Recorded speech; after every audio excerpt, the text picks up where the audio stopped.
all the fossil resources we use today, we are going out of using them. So in 22 years, Germany will be the big industrial nation that is economically successful without damaging the environment, and will be climate friendly, CO2 neutral. And the industry is investing billions to do this, and we are also doing this in increasing the capacity of renewables, of wind, of solar to be used, and increasing the capacity of our grid. Looking to China, I think the right answer is Germany is exposed to the rest of the world. We are much in favor of globalization. We don't believe that it is a right idea to follow the concept of deglobalization or something which is similar to that. So we have to cooperate with many partners. And the right thing to do now is that we all together, and also the business sector in all our countries, are willing to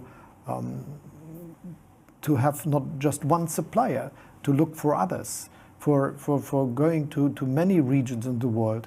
And I think there is a big mistake on the further. You have less China, though. There is a big mistake in looking to the world.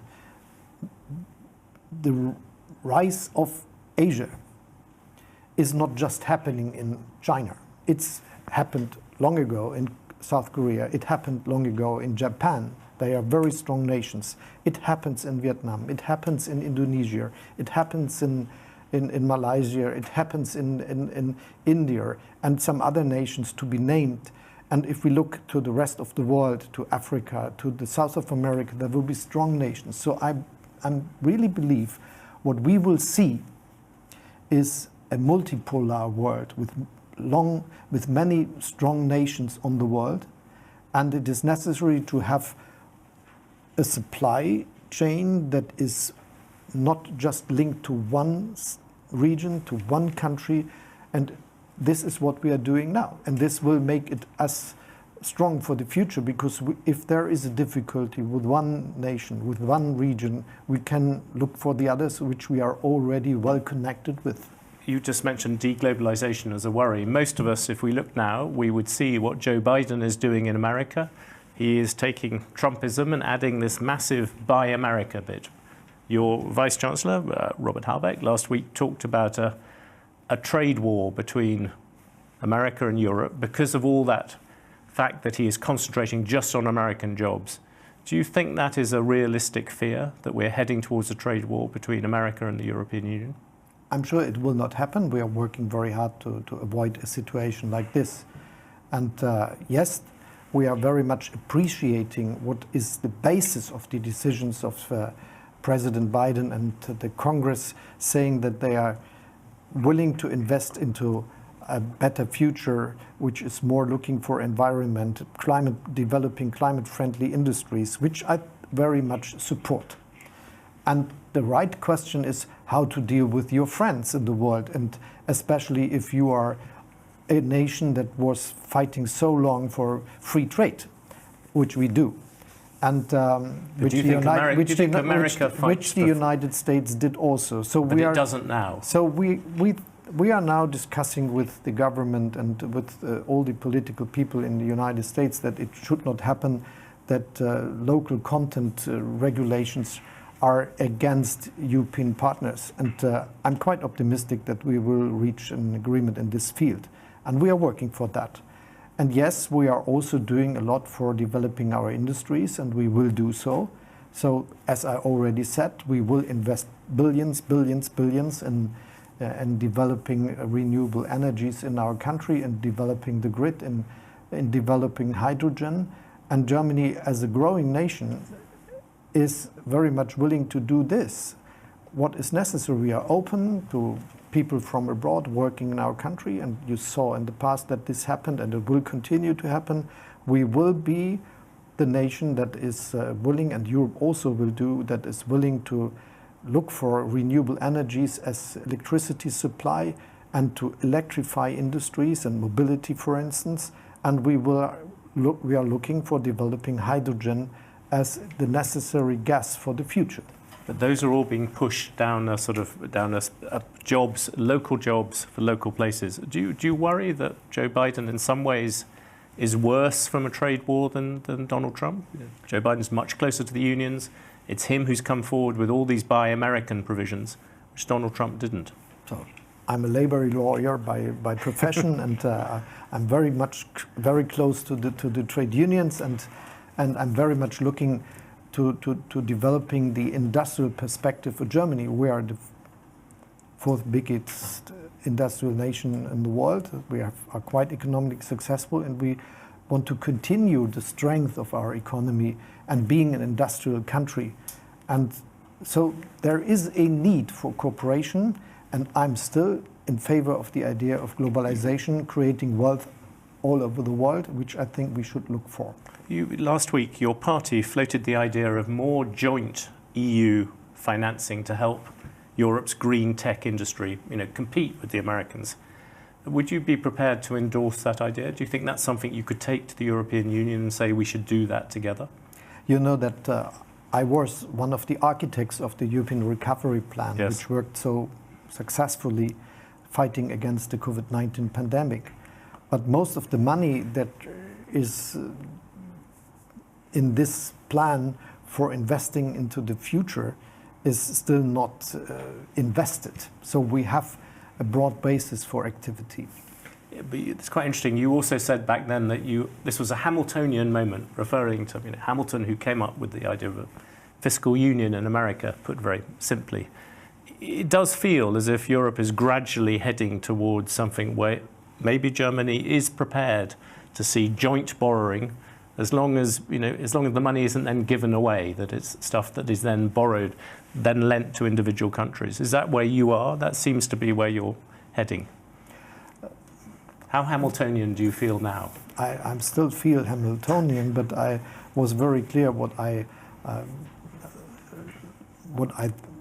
thought it should be looking at Europe and the reality of the 21st century, which is not just the same. Yeah. So the task is that we are acting together, and yes, for fighting against COVID-19 pandemic, we decided to have a chance for taking sovereign for common borrowing to support in this field, which was decided and is the reality now, but it was just restricted to this one moment.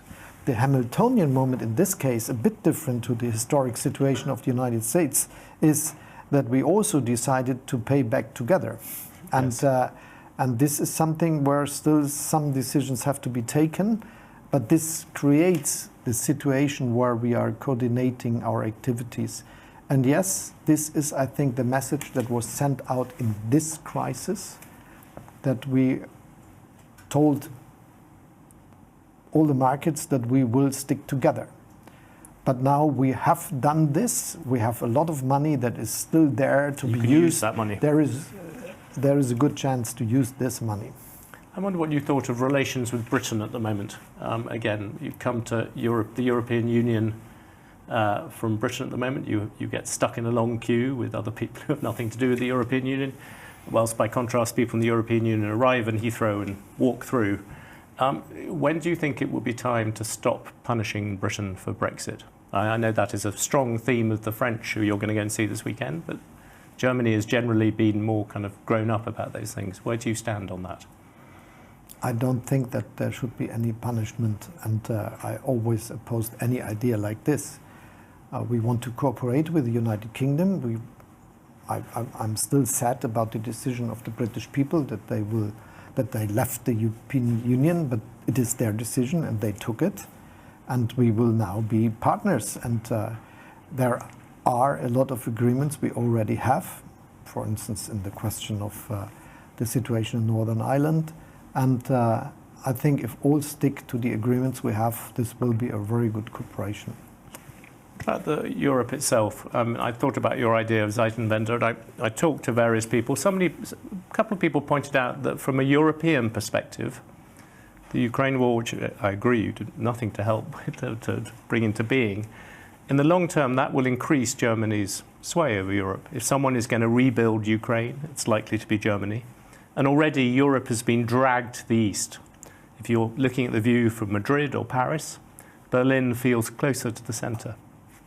Is that something that you think is happening too? I'm not taking this perspective. Yes, I very much support the idea of a stronger, sovereign, geopolitical European Union. My view and perspective is there will be, in the midst of this century, a world of 10 billion people. And the European Union will be between 400 and 500 million. And if the things are running well, a lot of nations are coming up with 250, with 500 million inhabitants, even some with more than 1 billion.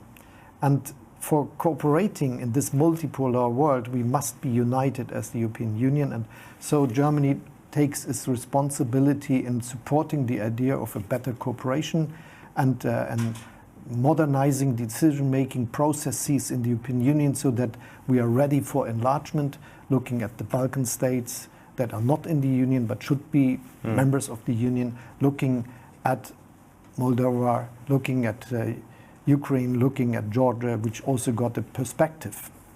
And it strikes me just throughout this interview, you have continually pled the cause of globalization, of cooperation. Do you find that quite a lonely place at the moment? You look at I talked about America first, in America, you've had these different nationalisms going in. Do you worry that this is a song that you are pretty much alone in singing? No, this would not work, but I think the benefits of globalization are very obvious. Many people in the world profited from the development of the last 30, 40 years, and they should continue to profit from this. And we should make it a better place if we find a way, not just having a multipolar world, but a multilateral one where we also cooperate and working together. And yes, we have to learn our lessons from this war and from a lot of other big problems that we are facing. And this is that we should differentiate our supply chains, that we should not go for one country alone, that we should look for many different countries, that we should understand the ideas and the problems and the perspectives of those countries who want to deliver a better future for their people. Let's just mention Indonesia, a big nation of 250 million people, democratic nation, which was last year presiding G20, and looking at India, which is G20 president this year.